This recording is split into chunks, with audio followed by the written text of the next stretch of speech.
Le Premier ministre Ousmane Sonko ñu bëri bàyyi ñu ci xel bu mu doon wax keroog il a fait son discours en français mais li ko doon traduire de manière instantanée c'était une intelligence artificielle en wolof. En fait adapté à notre langue locale en fait c'est une technologie boo xamante ne c'est purement innovant te ay sénégalais ñoo ko taxaw.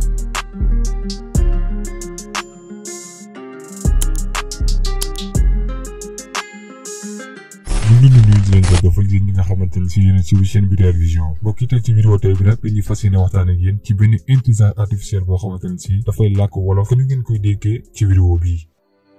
awa expliqué ma lii moom comprendre ma si dara. Amina lii jafewul gravitation universelle mooy doole ji tax lépp lu nekk ci univers bi di xëccante ci misaal loolu mooy tax adduna bi di wër jant bi te loolu mooy tax ñu des ci suuf si. doole googu mooy teye lépp ci jawwu ji. merci beaucoup awa nii moom leer na ma foog ni bés dinaa mës a nekk l'astronaute jàng bi métti na te yu bëri du ma mën a comprendre lu wolof. Amina déglu ma fii lépp lu nit soxla ngir nekk astronaute ni ci yow amul làkk bu la mën a tere doon li nga bëgg a doon jàppal ni dinaa la dimbali ci jàng.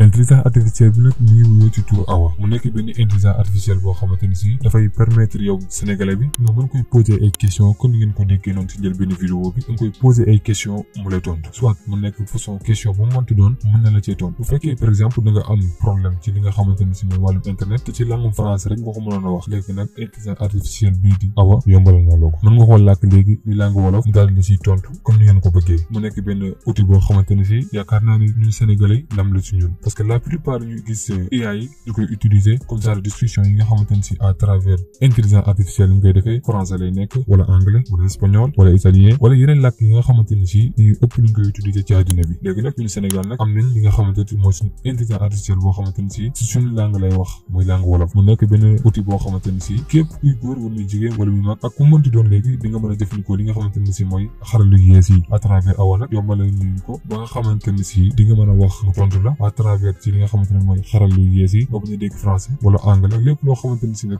bëgg nga koo laaj bokk naa bi la koy tontu.